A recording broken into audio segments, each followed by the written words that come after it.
La nueva realidad electoral, porque Iván Cepeda lidera y qué significa para Colombia 2026. Así se empiezan a marcar las tendencias para elegir al próximo presidente de Colombia. Y lo que revelan los datos no es una simple fotografía del momento, es una sacudida al mapa político. Una encuesta seria, presencial, realizada en 148 municipios y con 3.800 entrevistas reales, muestra un país que ya no responde a los viejos modelos. Un país que está cambiando, silenciosamente, por debajo del ruido de los medios. Y en ese nuevo escenario, un hombre rompe todas las predicciones, Iván Cepeda. No es una intuición. No es un deseo. Es lo que dicen los datos duros. Ficha técnica, porque esta encuesta sí tiene peso real.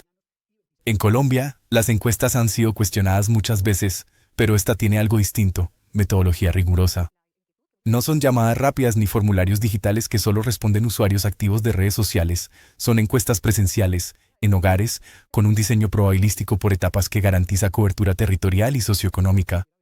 Se entrevistaron 3.800 personas en 26 ciudades capitales y 122 municipios adicionales, desde estrato 1 hasta estrato 6, tanto en zonas urbanas como rurales. El margen de error, de apenas 1,8%, es uno de los más bajos en estudios nacionales recientes. En resumen, aquí no estamos interpretando rumores. Estamos interpretando un país medio con rigor técnico. Y cuando un estudio así arroja un resultado tan contundente, la conversación política debe cambiar. El país quiere votar, activación electoral inusual.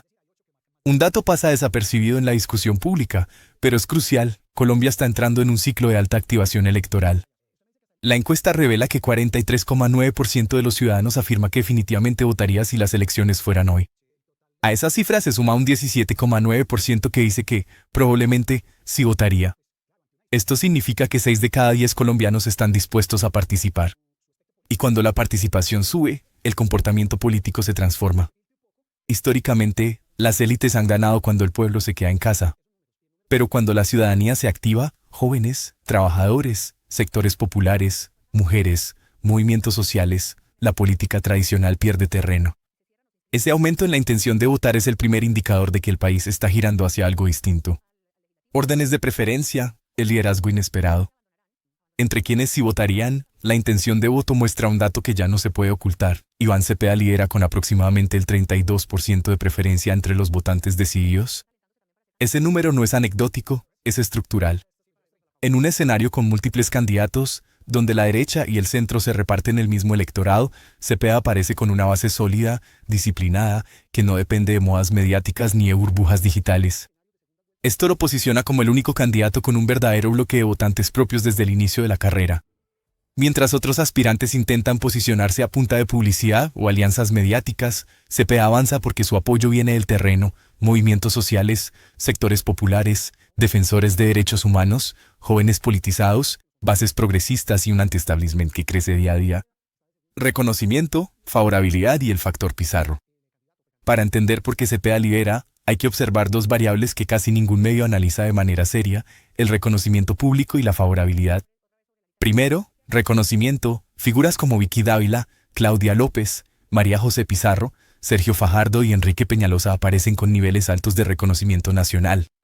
María José Pizarro, en particular, es conocida por su perfil combativo, por su defensa de los acuerdos de paz y por su agenda progresista, es una de las figuras más visibles de la izquierda institucional. Sin embargo, lo interesante del estudio es que tener reconocimiento no garantiza tener intención de voto. Muchos de estos personajes son conocidos, pero no despiertan suficiente entusiasmo electoral. Ahí es donde Cepeda se diferencia. No solo es conocido por casi el 70% de los encuestados, sino que además tiene una favorabilidad superior al 75% entre quienes lo conocen. En cifras simples, la mayoría de quienes lo identifican tienen una opinión positiva. Eso es extraordinario en un país donde el desgaste político es permanente. Mientras otros nombres generan división, rechazo o escepticismo, Cepeda genera respeto, incluso entre sectores que no comparten todas sus posiciones. Ese balance es lo que explica su ascenso, conocimiento amplio, favorabilidad alta y una percepción de coherencia rara en la política colombiana. El país está molesto, y ese malestar tiene dirección política. La encuesta muestra una radiografía dolorosa. La mayoría de los colombianos siente que el país va por mal camino. Los tres problemas más repetidos son seguridad, economía y desconfianza institucional. Las instituciones políticas tradicionales, los partidos, el Congreso, los líderes históricos, aparecen con los niveles más bajos de aprobación. Pero hay un matiz que cambia toda la lectura. El malestar no se está canalizando hacia los candidatos tradicionales. Al contrario, la percepción de que todos los de siempre son iguales está debilitando las figuras del establecimiento.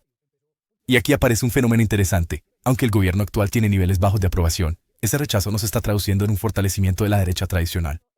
Se está traduciendo en un rechazo al modelo político completo. En ese vacío, Cepeda emerge como un líder que no carga con la imagen de la vieja élite, que no arrastra escándalos de corrupción y que representa una voz distinta a la de los poderes tradicionales. Por eso su ascenso no es anómalo, es la consecuencia natural de un país que está buscando una figura que, al menos simbólicamente, salga de la política convencional. El sesgo mediático, porque este resultado incomoda. Muchos medios colombianos han interpretado esta encuesta con cautela excesiva, con silencios significativos o con titulares que suavizan el impacto del dato. No es casualidad. La mayoría de periodistas de gran visibilidad y analistas políticos televisivos provienen del mismo ecosistema ideológico, uno que históricamente ha defendido el orden político tradicional, los intereses de la élite económica y una lectura del país que excluye la posibilidad de un proyecto progresista fuerte y ganador. Para ellos, un candidato de izquierda encabezando una encuesta nacional no es un dato, es una amenaza. Por eso los análisis tratan de contextualizar, matizar o desviar la atención hacia cualquier otro elemento. Pero por más negativa que construyan, la cifra está ahí. Colombia, medida con rigor, muestra un líder distinto al que ellos quisieran, puede ganar Iván Cepeda. Los datos dicen que sí. Más allá del entusiasmo o las opiniones, la pregunta es técnica. ¿Tiene Iván Cepeda posibilidades reales de convertirse en presidente en 2026? La respuesta, interpretando los datos, es afirmativa. Su liderazgo en intención de voto le da una ventaja inicial en primera vuelta. La fragmentación de la oposición, con múltiples nombres compitiendo entre centro, derecha moderada y derecha dura, juega a su favor. Además, su combinación de favorabilidad alta y rechazo bajo es excepcional en el contexto actual. Varios candidatos tienen reconocimiento, pero también arrastran tasas de rechazo que harían difícil una segunda vuelta. Cepeda, en cambio, tiene una imagen más equilibrada y una base electoral coherente. En un escenario polarizado, la coherencia vale más que la popularidad pasajera. Condiciones para consolidar la victoria. Pero una ventaja inicial no se convierte sola en triunfo. Para que Cepeda llegue realmente a la presidencia, deben cumplirse 4 condiciones estratégicas. Primero, la unidad progresista. La izquierda no puede entrar dividida ni en discursos ni en candidaturas. María José Pizarro, Gustavo Bolívar, Francia Márquez y otros liderazgos deben converger en un mismo proyecto sin fracturas. Segundo, aumentar la participación electoral, especialmente en jóvenes y zonas populares. Cuando estas comunidades votan, la correlación cambia a favor del progresismo. Tercero, claridad programática. Cepeda debe ofrecer propuestas concretas en seguridad, igualdad, empleo y justicia social, alejándose de la caricatura que la derecha intenta imponerle. Cuarto, contrarrestar el cerco mediático con presencia territorial, pedagogía y datos. No basta con tener razón, hay que comunicarla mejor que la oposición. Colombia está redefiniendo su historia política. Lo que esta encuesta muestra no es un capricho del momento, sino la señal temprana de un país cansado de las viejas estructuras. El malestar social y la crisis institucional están abriendo un espacio para liderazgos nuevos, auténticos, coherentes. Y hoy, según los datos, Iván Cepeda encarna ese liderazgo mejor que cualquier otro. Por primera vez en décadas, un candidato progresista no parte desde atrás, parte desde adelante. Si las tendencias se mantienen, Colombia podría estar a las puertas de un giro histórico. No porque lo diga un partido. No porque lo diga un medio. Sino porque así lo está expresando la gente. Y cuando la gente habla, ningún poder logra silenciarla. Nos vemos en un próximo video. Por favor suscríbete, dale me gusta y comenta.